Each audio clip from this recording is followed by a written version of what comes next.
உலகிலேயே எந்த கேப்டனும் செய்யாத இமாலய சாதனையை ரோஹித் சர்மா படைத்துள்ளார்.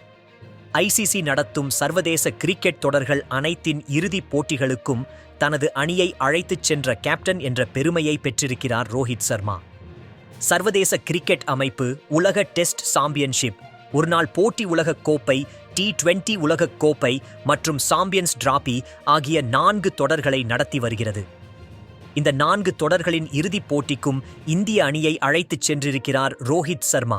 இந்த சாதனையை உலகில் வேறு எந்த கேப்டனும் இதுவரை செய்தது இல்லை.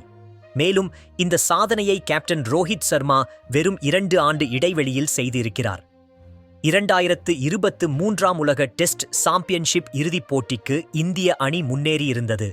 அப்போதும் ரோஹித் சர்மாவே இந்திய அணியை டெஸ்ட் சாம்பியன்ஷிப் இறுதிப் போட்டிக்கு வழிநடத்தி சென்றிருந்தார். அதன்பின் 2023 ஒருநாள் போட்டி உலகக் கோப்பைக்கும் ரோஹித் சர்மா இந்திய அணியை வழிநடத்திச் சென்றார். உலக டெஸ்ட் சாம்பியன்ஷிப் மற்றும் ஒருநாள் போட்டி உலகக் கோப்பை இறுதிப் போட்டிகளில் ரோஹித் சர்மா தலைமையில் பங்கேற்ற இந்திய அணி வெற்றி பெறவில்லை. அதன்பின் 2024 T20 உலகக் கோப்பைக்கும் இந்திய அணியை இறுதிப் போட்டிக்கு அழைத்து சென்றார் ரோஹித் சர்மா. அப்போது இந்திய அணி வெற்றி பெற்று T20 உலகக் கோப்பையை வென்றது. அதைத் தொடர்ந்து தற்போது 2025 சாம்பியன்ஸ் டிராபி தொடரின் இறுதிப் போட்டிக்கும் இந்திய அணியை அழைத்து சென்றிருக்கிறார் கேப்டன் ரோஹித் சர்மா.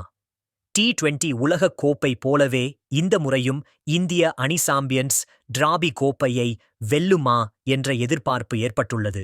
சமீபத்தில் டெஸ்ட் தொடர்களில் இந்திய அணி தோல்வியடைந்தபோது ரோஹித் சர்மாவின் கேப்டன்சி குறித்து கடுமையான விமர்சனம் எழுந்திருந்தது. ஆனால் ஒருநாள் போட்டிகள் மற்றும் T20 போட்டிகளில் அவரது கேப்டன்சி இன்னும் உச்சத்தில்தான் இருக்கிறது என்பதற்கு எடுத்துக்காட்டாகவே இந்த சாதனை அமைந்துள்ளது. அடுத்து இந்திய அணி மார்ச் 9 அன்று நடைபெறவுள்ள சாம்பியன்ஸ் டிராபி இறுதிப் போட்டியில் விளையாட உள்ளது. இரண்டாவது அரையிறுதியில் நியூசிலாந்து மற்றும் தென்னாப்பிரிக்கா அணிகள் விளையாட உள்ளன. அதில் வெற்றி பெறும் அணி இந்திய அணிக்கு எதிராக இறுதிப் போட்டியில் மோதும். இதுபோன்ற கிரிக்கெட் செய்திகளை உடனுக்குடன் அறிந்து கொள்ள நம்ம சேனலை சப்ஸ்கிரைப் செய்து கொள்ளுங்கள். நன்றி, வணக்கம்.